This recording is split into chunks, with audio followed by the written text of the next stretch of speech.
Continuing to solve logarithmic equations. So the next example, we have a log base 4 of x plus the log base 4 of x minus 3 equals 1. So the first thing is I want to get one log. I've got 2.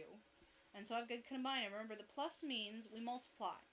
And so we're going to have log base 4 of x times x minus 3, and make sure it's parentheses because I have to distribute that negative. Didn't do anything to the other side, so that's still a 1. And so I'm going to simplify by multiplying through inside, so I get x squared minus 3x equals 1. And now I've got what I needed. Alright, now I'm going to take both sides to the power 4. Alright, so I'm going to take 4 raised to the log base 4 of x squared minus 3x equals 4 raised to the first. Those two things undo each other, leave me with x squared minus 3x. 4 to the first is just 4. And now it's a quadratic. I solve it. How I know how to solve quadratics. First thing I'm going to do is set it equal to 0, so I get x squared minus 3x minus 4 equals 0, and then solve however you want. Again, this is a nice one. It factors really nice. It factors into x minus 4, x plus 1, right? Negative 4 times 1 gives me negative 4. Negative 4 plus 1 gives me negative 3. So there are two answers. I've got x equals 4 and x equals, but remember, I have to always go back and check it. And so, again, one of them, and a lot of times this will happen with logs. A lot of times with logarithms, because of their nature, if we get two solutions, not always, so don't always bank on one of them getting thrown out. Sometimes none of them get thrown out. Sometimes both of them get thrown out. But the most common case is that one of them we keep and one of them we throw out. And so if I check this, if I try to plug negative 1 into either one of those, I'm going to get a negative number. And so I can't. Alright, logs have to stay positive. And so I throw out the negative 1, but positive 4 works fine, right? Because I get 4 there, positive 1 there, and so that one checks. And so the only solution is positive 4. Negative 1 is what we call an extraneous solution. Alright, extra solution that doesn't solve my system. Alright, next example. Alright, so this one again, I've got a bunch of logs. I've got to first reduce it to one log on one side, set equal to another log on the other side. And this time, I don't have anything outside of my logarithm, so I can get it down to log equals log. And that's what I'm going to do. So the first thing I'm going to do is combine these two logs on the left side. It's a negative, so I combine the subtraction by writing a division inside.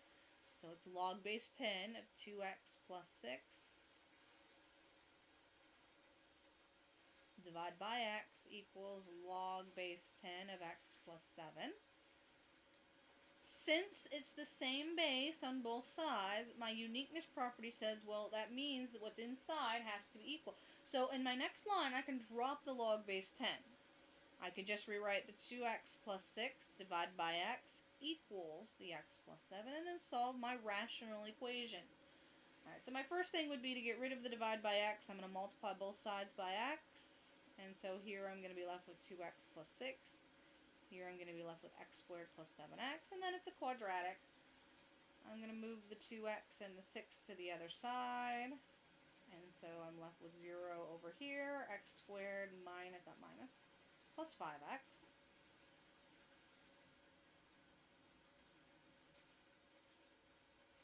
Put a 7 there. Alright. Yeah, 7x. Alright, now I did that right. For a second there, I thought I did that wrong.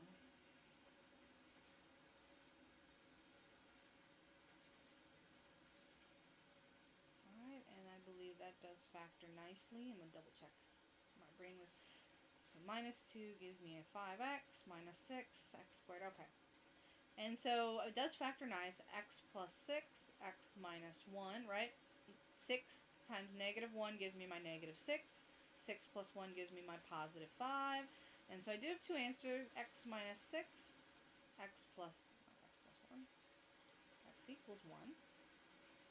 Alright, but I have to check them, right? Always have to go back and check. So always go back to the original, and again, right away, if I try to plug negative 6 into that term, it's going to give me an error. And so I throw out the negative 6. Positive 1 I believe works, but I do need to check positive. Yeah, they all stay positive. And so positive 1 checks.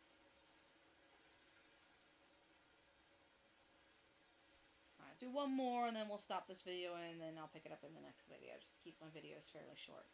So I've got my log base 7 of 49x equals 16. So log base 7 of 49x equals 16. Okay, so I'm going to raise it to the 7.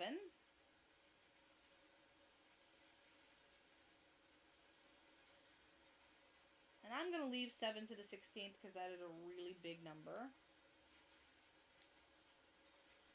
And I'm going to manipulate it in a second. Alright, so these reduce, leaving with 49x equals 7 to the 16th. And the reason why is because I can recognize, you should recognize what 49 is.